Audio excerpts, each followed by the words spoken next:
everybody, and welcome to our second season. Now, after extensive high-level meetings over the summer and many hours of testing among carefully selected focus groups, we have decided the title will remain The Marv Albert Show. For those who have been waiting patiently, the staff is anxious to reward your loyalty.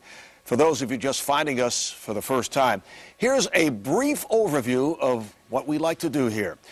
On each episode, we profile NBA players and personalities, past and present. And we tie it all together by exploring a skill or storyline that relates to their career. We'll tip things off by spending a little quality time with the high-flying, gravity-defying Vince Carter of the New Jersey Nets. Carter's ability to play the game above the rim has not only made him a fan favorite and perennial all-star, but also was the trait that separated Vince from the pack in his formative years. That ain't no fair, man. I got so little hops and you got so much. Carter to the basket! Oh, windmill jam! Oh, gotta be kidding! Give that man a parachute already. Slam dunk, one of the greats of the year. What a move by Vince Carter. Baseline left, reverse lay and two-handed jam. He slides in.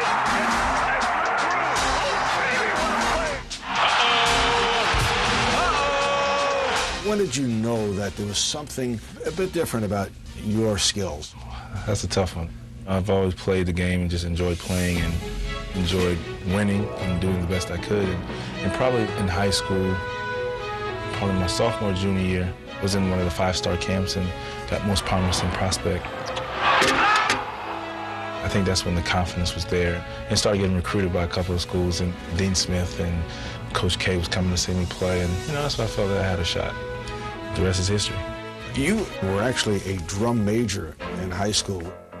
You played the saxophone. Was that kind of like the Clark Kent side of the personality? Definitely. Yeah. There was times where I was going back and forth from band practice to basketball practice. I liked it, and I just stuck with it. I enjoyed both sides of the spectrum. What's up, Florida? How you doing? Daytona? Was it always going to be North Carolina, and did you have any concerns about the inevitable comparisons to Michael Jordan? Well, I had Florida, Florida State, Duke, and Carolina on my list at the time. Once I chose North Carolina, the comparison started to come up. It was tough at first. I wanted to let everybody know, hey, this is who I am. Well, Michael Jordan is Michael Jordan. Once people began to just see what I bring to the table and who I am, kind of slowed down until my rookie year in the NBA. You had not only been traded on draft night, but had to endure a lockout that threatened your entire rookie season. It was tough. And once the lockout hit, I went to North Carolina, went back to school, took some classes. So I was actually working out. I kept busy. Of course, after a while, it gets redundant. You're just tired of doing that. You're like, I'm ready to practice with my NBA team. Vince Carter with his first basket in the NBA. Carter. Oh, my goodness. You think they'll like him here? Baseline, Carter spins, elevates, and hits. That's terrific athletic ability there. Carter. Vince Carter trying to single-handedly bring back Toronto. Was there a disproportionate amount of pressure on you to make the business of basketball a winner up in Canada? It was tough because, of course, when you think of Toronto, you think of the hockey. It was a lot of work as far as bringing in talent and bringing in guys who want to stay there. After, I think, our second year, Tracy moved on. I chose to extend my contract there to let them know that they were good to me, and I wanted to be there and help them turn it around, and we had good years. We tried to spoil the fans a little bit, turn them from just the stepchild that you beat on to a playoff team yearly. I take it you were a fan of the NBA. Of course. At the time, was Jordan your guy, the guy you followed? I watched him. Yeah. But I was a Dr. J fan. Always been. Ray rocked the baby to sleep and slam dunk. The doctor made a sensational play. Always admired and respected Mike, and I have plenty of tapes of him in the dunk contest doing the amazing things that he's done in his career. So I've always been a fan of Michael Jordan, yes. Do you try to take things in your earlier years from Julius and Michael? Oh, yeah, definitely. Fade away. 2 seconds. 1 second. Beats the buzzer. Oh, probably one of my things that I really felt that I could master, or try to master, to my potential, of course, and I still use it today. Vince Carter wins the game. Like his childhood hero Julius Erving, Vince Carter is one of the game's greatest dunkers and one of the most popular players in the history of fan balloting for the NBA All-Star Game. Carter and Dr. J each led the voting in 4 seasons, trailing only Michael Jordan, who topped the polls a record 9 times. We'll take a look back at the man many consider to be the pioneer of modern flight in the NBA when we return.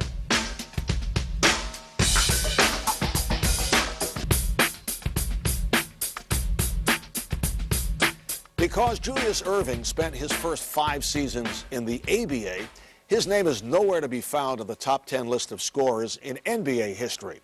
But if you add it all up, only Kareem Abdul-Jabbar, Wilt Chamberlain, and Karl Malone scored more points than the 30,026 Erving compiled while playing pro ball.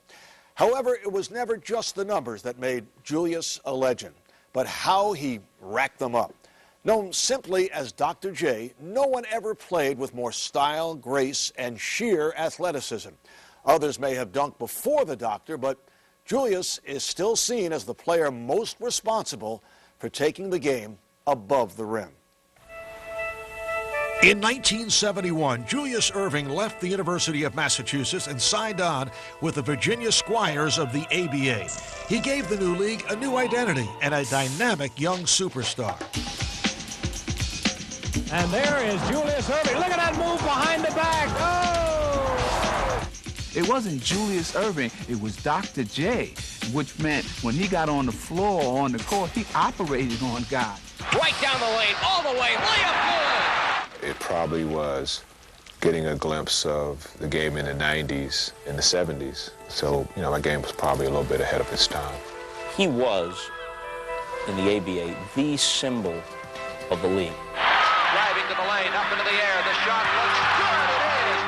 He wasn't just its biggest star, he was the league to those outside the ABA. He gave his team credibility. He gave the league credibility and an identity. And that sends everyone reeling. Julius Erving. In 1976, 4 teams from the ABA were absorbed by the NBA. But after 3 years with the Nets, Julius moved on as he was acquired by the 76ers. I'm no longer a New York Net, I'm a Philadelphia 76er, and, everyone else as well as myself might as well get used to it. The whole town was going crazy. We're getting the doctor, we're getting the doctor. All of Philadelphia was going crazy. Little kids on the playground, even in church, they was talking about. Without question, without any doubt, the absolute greatest forward that has ever put on a pair of basketball shoes. From the University of Massachusetts, number 6, captain of the Philadelphia 76ers, Julius the Doctor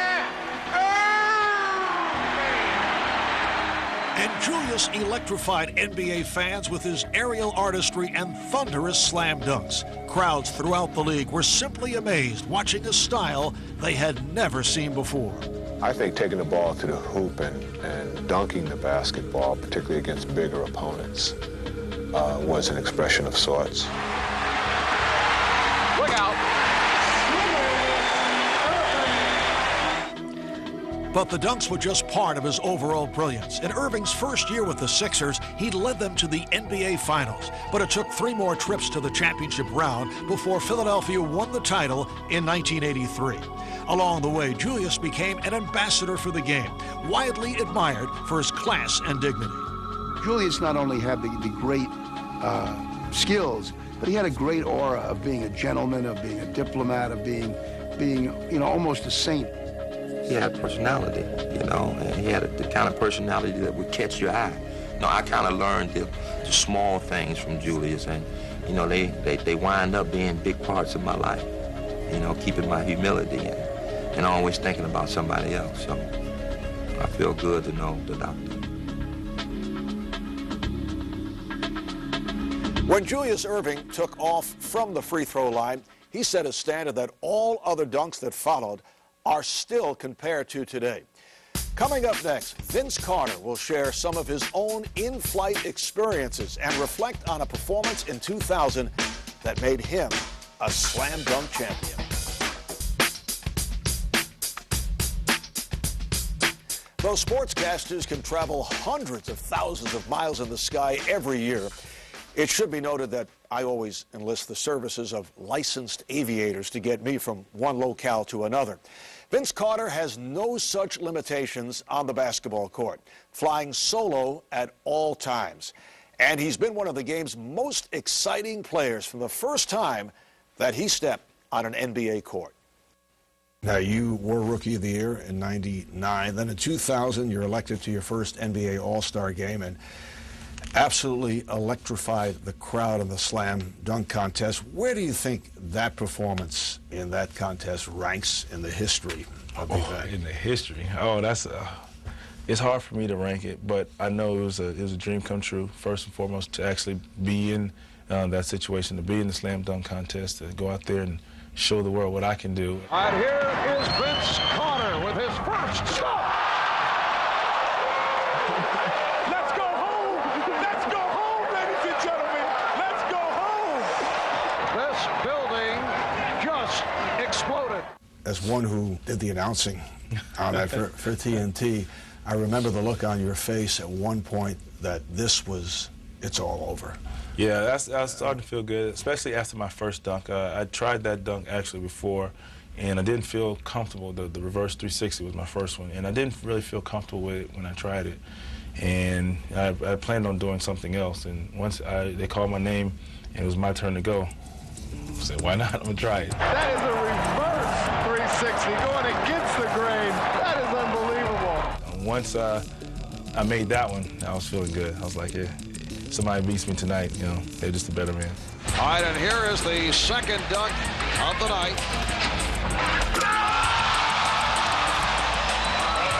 And Vince adding to the repertoire. All right, Vince Carter with his first on the final round. Ladies, wait, timeout. Can I take a timeout? And if he does this, like I said, 10 is not enough. Oh, it's over! It's over, ladies and gentlemen! The judges are coming over the table to congratulate Vince Carter. This is unheard of. Half man, half amazing, Vince Carter, the NBA dunk champion. I'm proud of him right now. Will we ever see Vince Carter again in the slam dunk? I don't know. I've thought about it. I've been fighting with it. It's just, that's a tough one. It's perfect Vegas. Can't beat that. It doesn't get any better in terms of the setup. We'll see. You're pondering. I can see. We'll see. It's a thought. It's a thought. What makes for the best dunks? Is it the hang time? Is it the downward force? I mean, how do you look at that? It just all depends. It's just the situation and the person sometimes. That's a 2-on-1 development. Kid slips it. You can dunk on a guy that has no business up there, jumping and trying to block it. Backdoor cut, and oh my goodness! The guys who are respected in the league as shot blockers. What body control and what power by Carter. Or just maybe it's a guy who's been talking a lot of smack the whole game, and he ends up on the wrong end of that dunk. Vince Carter serving up a facial on Eddie Griffin. I think that's when the crowd gets into it and I get into it.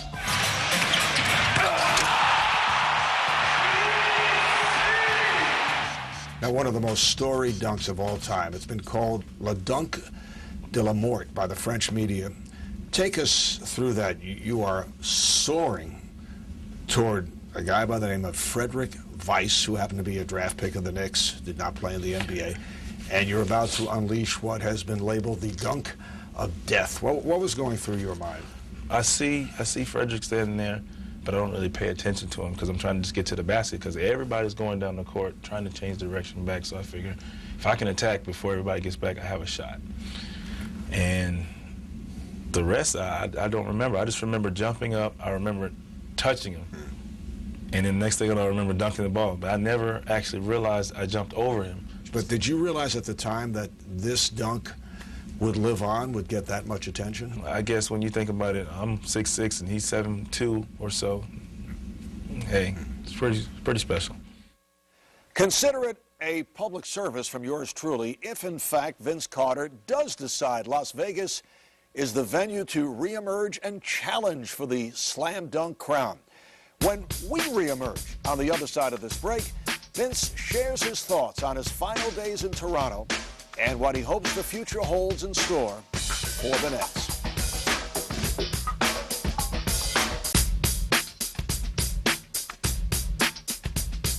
Despite his enormous popularity among the fans, Vince Carter has not been immune to criticism in the media. For most athletes, there is a blurring of perception and reality, and even the most spectacular performers can find themselves becoming a lightning rod for controversy, a scenario that Vince has experienced firsthand. This is unbelievable. He's on fire right now. Carter does it again. What a show by him tonight. Carter will go to another three. 5 for 5. The young man put on such a display of shooting. He's got to be approaching playoff record stratosphere. 7 of 7 from three-point territory. The NBA playoff record has been established. Carter with the rebound. Turnaround. Another one. That's amazing. Amazing. Vince Carter has hit his 8th three-pointer in a row. An NBA record 9 threes, including 8 in one half, Game 3 of the Eastern Conference semifinals. And just 10 days after that, you created a stir. You decided to attend your college graduation on the same day as Game 7. I spoke to Vince Carter when he arrived here at the arena. You look different as a college graduate. He beamed and said, you know, I feel different. As you look back to that, would you have done it differently? No. I just couldn't understand where the problem was as far as me fulfilling a dream. If things don't go well, he's really opened himself up. It was more frustrating and disappointing to really hear the criticism. It was clear that he wanted to separate these two events. He just wants to focus now on Game 7. Why should it be any different for me fulfilling my dream and my goal in my life of graduating? And I was still fulfilling both sides, myself and my family as well as the team. You know what? A few jump shots early, the teammates will forget that he was not here with the team last night. If he plays great, they will love him. Carter with 6 on the shot clock. Knocks it down. I was back, made it to the meeting, got my proper rest as normal, and played in the game. And didn't play that bad. 1 shot away. Carter runs to the near side. He stops, he shoots, his shot is up. It's off the rim, and the Sixers advance to the Eastern Conference Finals as Vince Carter misses a shot. How disappointed were you when you realized that things were not going to have a happy ending in Toronto? It was tough. It seems like they were going in a different direction, which I didn't have a problem with. It was time to move on. Vince Carter, his first game back since being traded away. Vince, what do you remember from that first trip back to Toronto, leading the Nets to victory? From North Carolina, 6'6" guard, number 15, Vince Carter. I knew the Bulls were going to come and all that, and it was kind of extra motivation for me to come out and just play. And the rainbow is good. The booing is a thing to do when a guy moves on, but it was fun for me just to go out there and play. And Carter coming back to the Air Canada Center, dropping 39. They watched me grow up as a young guy, winning the Rookie of the Year, making it to the playoffs, being swept by the Knicks in the playoffs, making it to the second round against Philly. They got the chance to see me grow and become the person I am. And now it's kind of like it's over. Your second trip back to Toronto provided quite the dramatic finish. Where does that moment rank in your career? Oh, definitely top 5. Nets are down by 4. Carter's 3. He's got it. Just because of the atmosphere, the situation, who we're playing against. The Nets have no timeouts to work with. And will have to hurry on a make or a miss by Calderon. One of my better game-winning finishes in my career, if not the best. No good. The door is open for the Nets. Enough time, though. Kidd, 3 seconds. Carter looking for the win. He buries it. We're playing on my old floor. Vince Carter back in Toronto with a bang. And to end in that fashion was a great feeling. Welcome home. You play alongside Jason Kidd, Richard Jefferson, is this course strong enough for the Nets to make a genuine run this season? I do believe so. We have an unbelievable starting five that is very complementary of each other. Everybody's willing to sacrifice for the good of the team. And I think if you get everybody on the same page, good things can happen. If the Nets are to make the leap back to the NBA Finals, Vince Carter may be best suited to lead them into that rarefied air. Carter, who turns 30 later on the season, may be reaching the peak of his career. But as a student of the game, he knows the importance of completing his rise to stardom with a championship.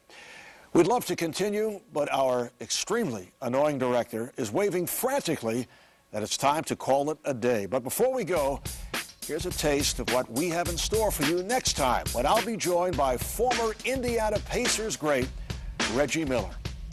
You have to be a little bit afraid of failure or you're never going to be able to succeed. But I always felt if I prepared myself well enough, I was always going to be able to give myself an advantage.